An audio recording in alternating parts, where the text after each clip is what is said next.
Hey, everybody. Welcome to Off the Crypto Cuff. We are your hosts. My name is Jeffrey. This is my friend Jesse. This is a roundtable conversation. Conversation doesn't happen unless you're leaving your comments. That is a stab at my own family. So please like, share, subscribe, and please comment below, and also, whether it's, constructive criticism or even ideas for topics for another show. So please give us engagement. It helps us out. So, want to lead us off? You got anything you want to talk about this week? Well, we can lead off with what we're doing. We have what we always lead off on. The idea is we sit here and we have a chat about whatever we're doing, Mm-hmm. about crypto mostly, but also other world events, anything going on that we feel is important to us. Just basically two friends talking. The idea is we have a drink during that time, and once the drink's up, that's when we're done. Mm-hmm. So I think we're each drinking a little whiskey today. I got some Green River. But it's out of frame. Green River here. Yeah. Yep. Oh, nice. Doing a little different. I found a new rum for myself. Oh, okay. Looks like a bourbon rum almost. Yeah, no, Pampero. Okay. It's actually pretty good. Yeah. I think you've had that before. No, Diplomatico is what I had before. This one's new to me. Oh, okay. Yeah, so you were sending me a bunch of stuff about XRP and different things. It's really, the news is all over the place. It is absolutely all over the place. What landed me down the rabbit hole is that I used to watch Economic Ninja a lot. And I don't know if you found him independently or if I turned you onto him. Me onto him for a while, yeah. And he definitely has an inside view, so to speak, to economics, at least within his scope of things. And he is in the space. He has stated that he's into certain cryptocurrencies, one of the bigger ones being XRP. Recently, I found a video, and one of the things I forgot to do before actually even getting into starting with recording, or our recording, is when the video was recorded. But this is kind of backed up with something that TMI has actually said within the last day himself. So basically, Bitcoin is within this death cross. So TMI and even, or specifically Economic Ninja, TMI is his own animal. He has his own thought processes. He doesn't actually do the TA stuff. But Economic Ninja basically said they sold basically a bulk of his holdings, including XRP, expecting a massive dip. Every single article that I could find is positive. It's the opposite of what he's saying. Yes. Yeah, I gotcha. So it just kind of lends to this, is to say, how much can you rely on TA, especially when common patterns happen, because there's a reason why they called it a death cross. And it's not just a death cross, is that it is a triple, meaning that, there's multiple signs leading into this. And so I wanted to try to do a little bit more research leading up to it. And then also it landed into a thought experiment. Is this like, what is the difference between an accurate negative news article and actual FUD? I mean, so basically, it's just kind of lends to that kind of conversation. So, I mean, that's why I was, sharing with you and wanted your thoughts. Yeah, well, it's the thing is, even when I read the couple that you sent me, I think the ones I read were all positive, basically. One of them was talking about $10,000 XRP at some point. One was talking about right now is a great time to buy because things are real low. And I think one was kind of talking about it's a great time to buy, but also like, I think one was saying a lot of people are leaving XRP because they're kind of tired of it. It's like it's been so long since it's done anything. It's been dredged down. It's trading below the all-time highs, even at this point, which we all know a lot of that has to do with the lawsuit, because as soon as that happened, everybody dumped out of it. People were price down. The price is kind of laid down for a while. But I don't know. I still believe in it. It's in some of those articles, it talks about what XRP is about, and when it actually catches on, how much it could be worth because of what it can do. The big thing was, the big claim to fame is the whole cross borders transactions. That's what they kind of talked about. And one of them was, when that takes place and actually starts happening, because they could, they do it really fast and really cheap. Mm-hmm. So it's like eventually it could potentially take place and actually get, traction and become something. And when that happens, the price is going to go up.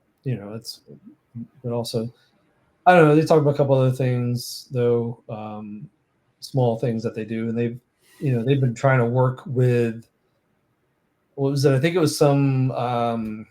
They were trying to. It sounds like they're trying to become like the stable coin for the U.S. essentially, or they were going to.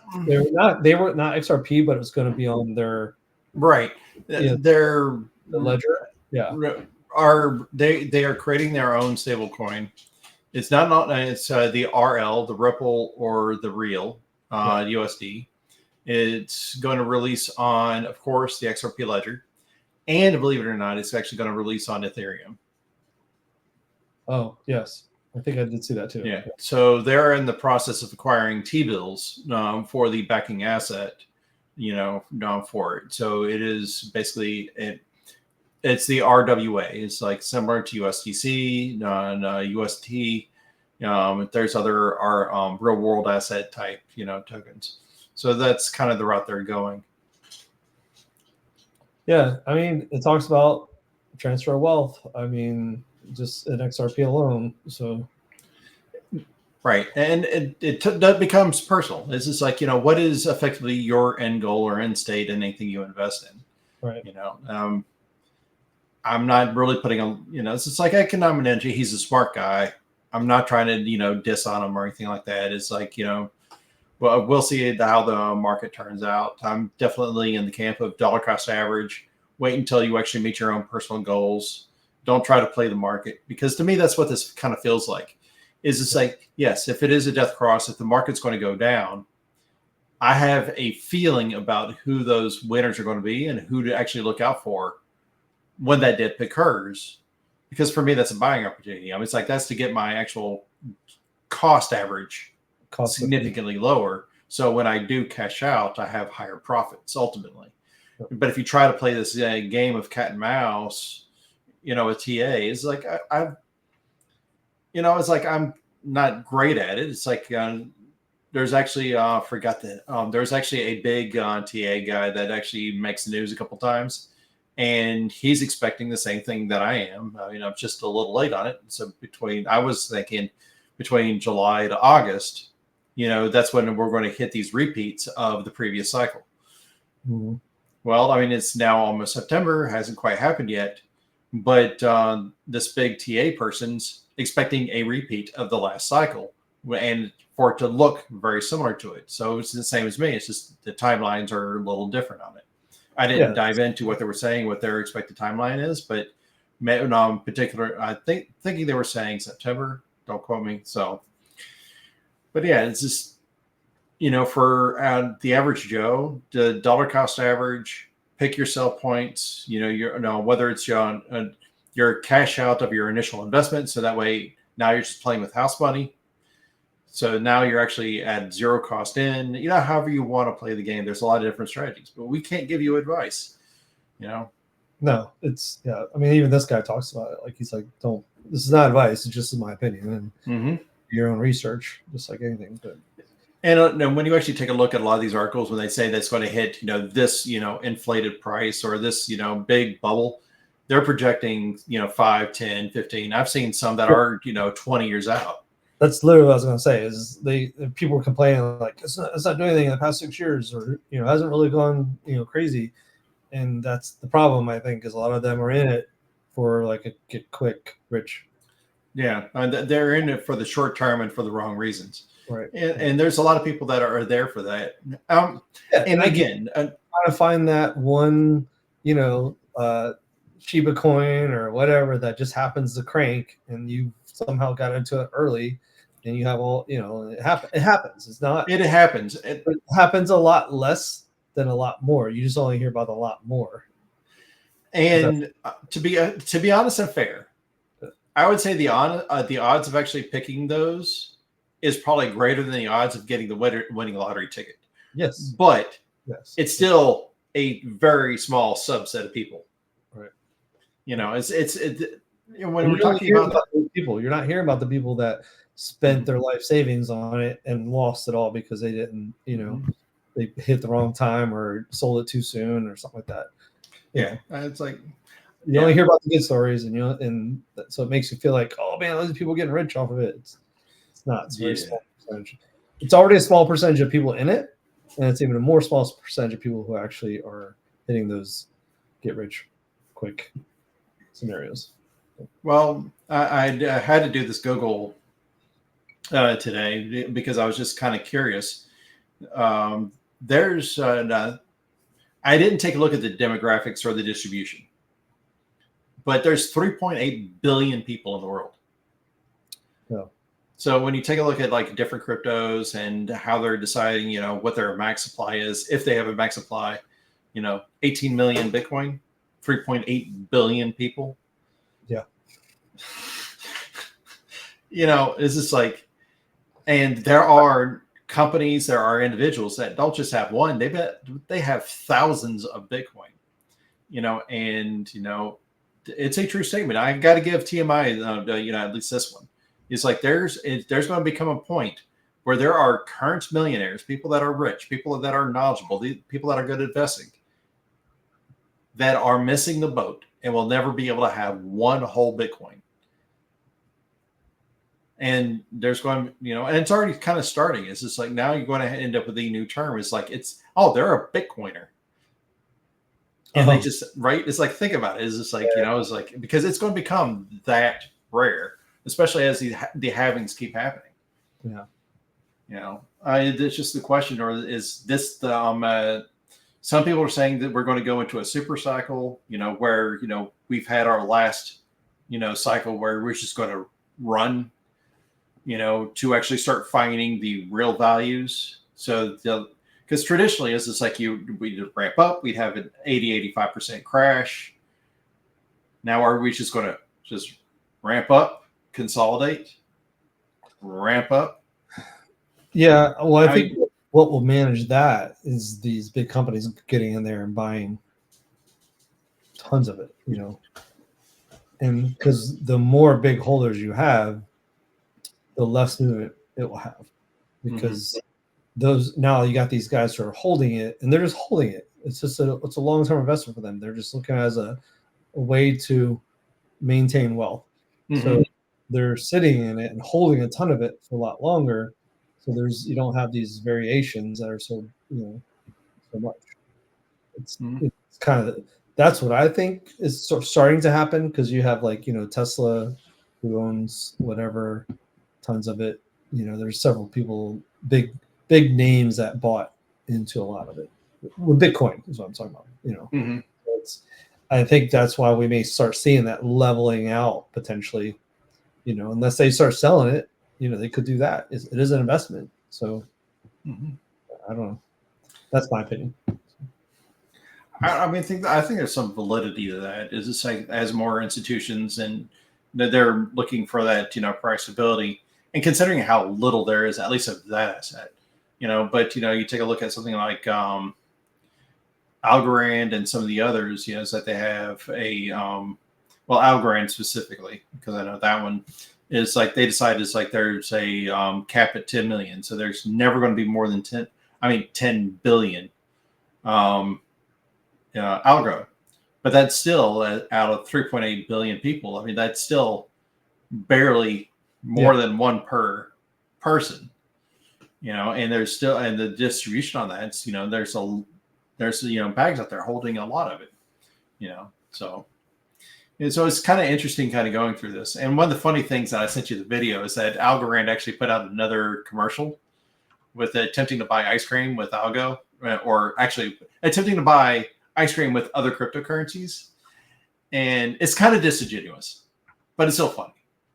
And it's like, you wouldn't use Ethereum. You'd use Polygon, which is a layer 2, which is faster and cheaper to use. You wouldn't use Bitcoin. You would actually use Lightning. But it's like, what would happen if you actually try to use, the actual primary asset or the primary chain or the layer 1?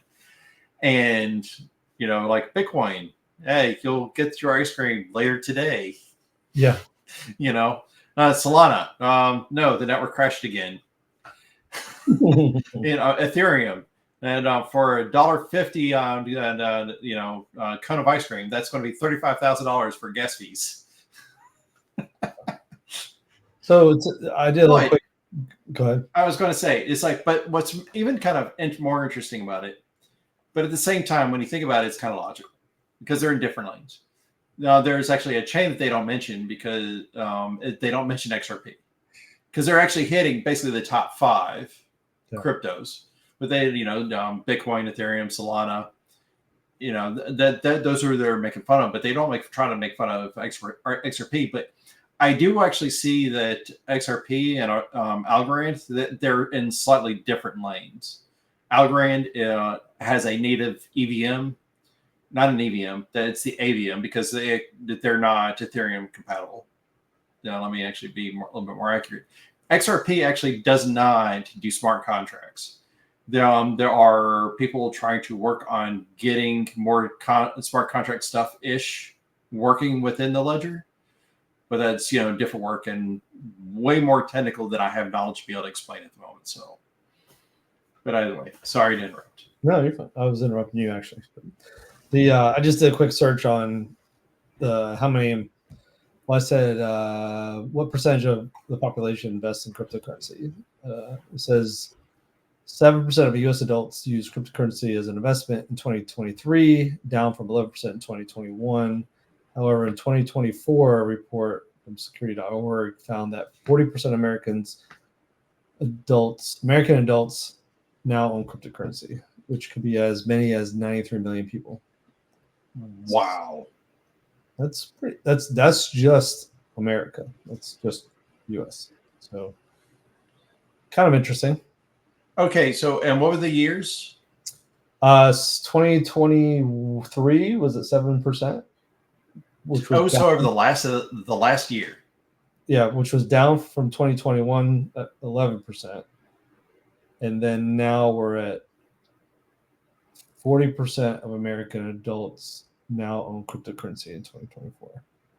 Wow. I wonder if the inflation's got people concerned about the dollar. Yeah, that's an increase of 30% in 2020. Yeah, I know. That's massive. Yeah. That's AI giving me that right now. So okay. To be fair, there's a caveat.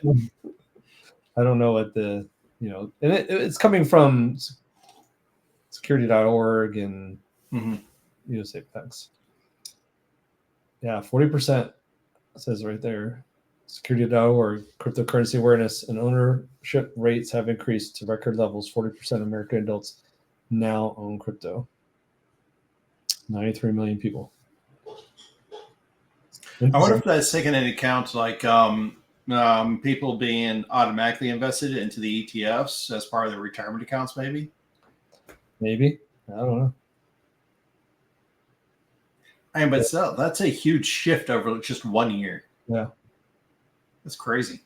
Could be the inflation. I would think inflation. Because typically, psychologically, when massive inflation or a lot of uncertainty happens around a currency, some weird behaviors happen. There's a reason why it's like, a trope of, hey, mama's trying to hide, money underneath the mattress again. Right. There's a reason why these things are sayings because they've happened. Yeah. That is just nuts. Yeah, it's interesting fact. Mm-hmm. But anyways, yeah, that's we'll see, I guess. Yeah, it's like I've seen a lot of different types of news. It's like even like other people, influencers, and there's so many like deep fakes and scams out there. So it's really hard to really know and distinguish fact from fiction. Supposedly, as like Raw Paul, who's a big crypto advocate, major Bitcoin investor, over the years. And there was a video recently of him doing an interview, and end of the interview, he stated, assuming it was him, because who could tell with deepfakes? I mean, some of them are actually getting pretty damn good. Some of them are painfully obviously fakes. But basically, he sold on a majority of his crypto investment to actually transition to Solana, because him being from the finance and technical analysis and stocks, all that stuff, he's seeing basically a particular price action, which makes him extraordinarily bullish. He is not, he is 100% a technical analysis person. He is not anywhere near about utility. The one thing that you and I definitely agree on, it's like we're trying to chase utility. It's like, who are the people actually producing the thing that's going to create the future? Personally, I don't think that's Solana, which actually kind of lends into kind of funny news. Apparently, Shaquille O'Neal's in trouble over a meme coin that got minted on Solana. Yeah, I saw you said something about that. I think. So it's like, people, please be careful. And to kind of go into the scam thing a little bit, I did share the link with Jesse. Google's AI and its automatic, censoring and filtering of things is not perfect or great. There was a older gentleman in his 60s, had a Coinbase account. Forgot his password, couldn't log in, and instead of scrolling down the page to actually find the official link that's in the page, he goes to Google to say Coinbase help. The number one link was an advertisement, and the advertisement included a phone number, and it was a scammer. They conned him into divulging his account information. They logged in and drained over $100,000 from his Coinbase account. Please be careful. It's just like, if you're already on, if you know the website, the official link, you already have it bookmarked, only use the links off of that site you already trust. I mean, it's like, please do not trust Google. I'm sorry, Google, but yeah, it's just like, this has been proven time and again. This happened 4 years ago. A lot of, crypto scams during that bull run. They're happening today. And as the market heats up, they're just going to get worse. Yeah. But sorry, it's like, I wanted to try to make fun of Shaquille. No easy. Yeah, there's no easy money. That's exactly. There's no easy money. And it's like, I'm not trying to make fun of Shaquille, because I'm sure he had a PR guy who had a guy who wanted to mint it for him, but ultimately it's his brand and he had to sign off on it, which is probably why he's in trouble. But it's like, again, trying to chase these get rich quick, it's like, hey, look, Shaquille's got a meme coin. Yay, let's dive into it. Yeah. The odds of you being the first 1% or less than 1% of people that gets into that, you're not going to make money, because meme coins typically follow the multi-level marketing type scheme. Typically, by the time that that multi-level marketing scheme gets to you, you're 30, 40, 50 people deep, and you're going to have a hard time finding somebody else to carry your water. You're carrying the water for everybody else above you. I mean, that's pretty much the meme game, the way I see it. Yep. Gotta watch out for them. Mm-hmm. Especially when things, like you said, when market heats up, scams start coming out, because people are just looking for ways to get in it, and they know it. So it's unfortunate. So that's why you just gotta do due diligence on what you're looking at, and like you said, just make sure it's real. Okay, so I got a question for you. What is your number one criteria to determine if something is real or not? Mm-hmm. I mean, generally, I try to go right to the what they're claiming the source to be, if that makes sense. Like, a lot of times, like if it's an email, you can look at the email, look at who it's coming from. Actually, you can open up the who from, and usually you tell pretty quickly that way. But if it's a little bit like maybe they don't really, it looks like it could be real, then I'll actually go right to the source on my own, not clicking a link that they've supplied or something like that, and then checking that source directly. Mm-hmm. Not Googling it, like you said, because sometimes Google can produce bad stuff too. But you can go right to the, the site, or whatever. So Mm-hmm. that's generally how I tell. What about you? Pretty much the same thing. Is just like when it's an email, I inspect the header, making sure that the sender and receiver makes sense, because 99.9% of the time it's like it becomes really obvious once you take a look at the header. It's just like, wait a minute, they rewrote this. It's saying that's from these people, but it actually came from here. Yeah. Because that piece doesn't lie. And as you said, is it's like, it's saying that it's from X, Y, and Z. I've got X, Y, and Z bookmarked. So let me go to my bookmark. Okay, well, I don't have a bookmark. And that's the thing, is it's like about modern Google. If you have to Google it because you don't have the link, don't go for the first link, because typically the first link, it's going to say ad on there. It's going to be really tightly print. I'm getting to that age where I'm probably going to need reading glasses, but it's like, pull out your reading glasses if you need them. Make sure that it doesn't say ad, because if it says ad, it's not the link you want.